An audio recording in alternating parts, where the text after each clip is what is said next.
What's going on, people? We are Tottenham TV back here for another predicted lineup, a very important one as well, as we face Eintracht Frankfurt in the second game against them, but the fourth game in the Champions League group stages, the first of two consecutive home games, which are both must wins in this group if we definitely want to finish top of the group anyway. But Antonio Conte has done his press conference in terms of the team news, quite positive team news, but what is it? Very positive. Kulusevski and Lucas Moura and Japhet Tanganga are all back in training and are well. Not all available, but they're back in training and are all fit now. So this is very, very positive news. No injuries currently at Hotspur Way. A full, clean bill of health. So very positive. The only a bit downer, is that Kulusevski will not be available for the game against Frankfurt. As Conte said, he doesn't want to take any risk with his fitness, and the fitness staff have said that if Kulusevski plays, there's about a 5% chance of injury, and he doesn't want to take that risk, and he will be available for the Everton game. So apart from that, everyone else is available for selection. Yeah, and it's kind of my thinking behind it as well. Like, if there's any sort of percentage chance of a risk that he can like reoccur that injury or aggravate that injury, there's no point playing him with that busy schedule. So quite right from Conte. And let's get straight into the predicted lineup. We're actually going back to 3-4-3 for this game, and in goal is obviously going to be Hugo Lloris, and he had a really good performance out in Brighton, didn't he?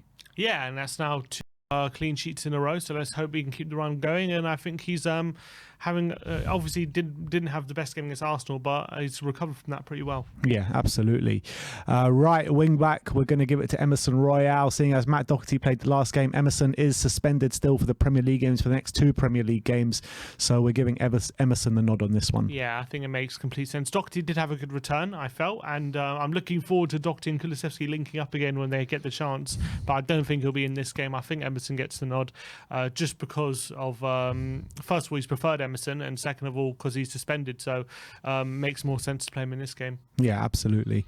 So Emerson right wing back, right centre back, we're going to go to Cuti Romero, who seems to be getting better and better game on game after we've been noticing that he hasn't been really at his best since his injury. Yeah, and he did, yeah, I agree. I think last two games have been a big improvement from his performances of late. He doesn't seem to he seems to rotate. It doesn't seem to really put Sanchez in unless there is an injury. So I think Romero will keep his place in this one. If Sanchez does come in, I don't think he'll be in the Champions League. And then alongside Romero in that central position, as always, will be Eric Dyer, ever present this season. Yeah, and he limped off. I think it was against Frankfurt, and then he played against Brighton. I thought he played really well. I was very happy with him. So look, we know he's the one defender, really the most irreplaceable defender we have in that back line, so he has to play. And then to make up that back three, it's actually a toss-up between Longley and Davis, but we've sided with Longley on this one, even though on the back of a really strong Ben Davis performance against Brighton. Yeah, I think he's played the last few Champions League games as well. Longley, he's shown he's very adept at this level, and I think from a rotation standpoint, I wouldn't be surprised if it was Longley today, tomorrow, and Davis on the weekend. So we're going with Longley in this one. And then to make up that back five at left wing back will be Ivan Perisic, even though Sessegnon did get man of the match against Brighton. The official man in the match anyway, but I think we'll throw Perisic straight back in there, and he's got a good, decent record for us in the Champions League this year. Yeah, he actually played at left wing against Brighton when he came on for the last 10 minutes, but look, he got well rested, and I'm pretty sure he was rested in line to start in this game, so Perisic for sure comes in on the left. So let's run through that back line with you guys one more time. In goal, Hugo Lloris, right wing back Emerson Royal, left wing back Ivan Perisic, and a back three of Cuti Romero, Eric Dyer and Clement Longley. In the midfield, a very familiar midfield we're going to give to you, and the first one we're going to talk about is Rodrigo Bentancur, who's on really good form at the moment. Yeah, playing very well, and I know Skip and Basuma are starting to get more minutes and actually looking pretty good, so I'm happy with them. But in such an important pivotal game, I think Conte is going to go with his most trusted midfield. Bentancur is definitely part of that, and I agree with you. I think recently he's probably been our strongest midfielder for a few games. Absolutely. And alongside him, who's also been very impressive this season, is the Viking Pierre-Emile Højbjerg.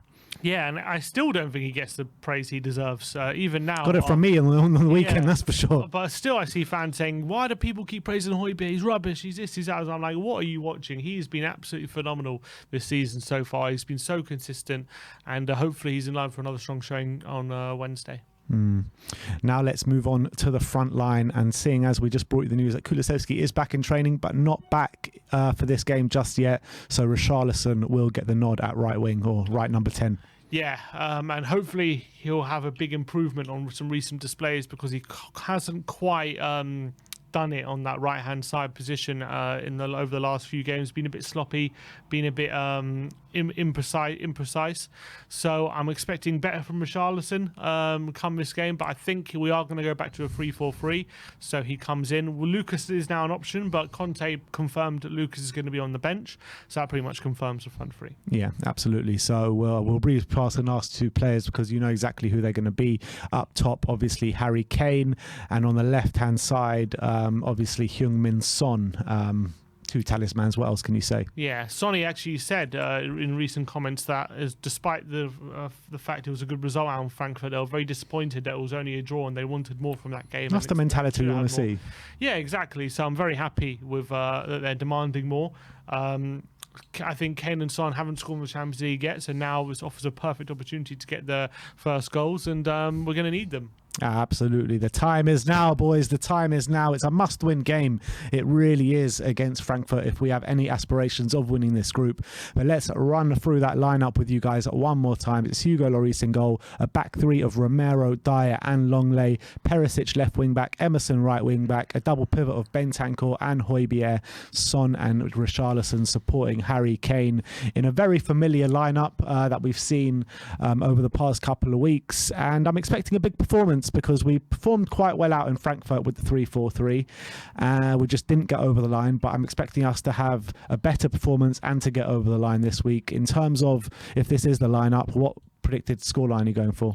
2-0. I think back on home turf. Hopefully we play a bit more aggression, a bit more on the front foot with a lot of energy. We're going to need it going into this game, and it's a must win. So I'm going for a clean sheet and a 2-0 victory. Yeah, I've got a similar feeling to you. I'm going to go for the exact same scoreline as you. I've got a feeling Richarlison is going to get on the score sheet on the back of his last home game in the Champions League, getting us the double and winning 2-0.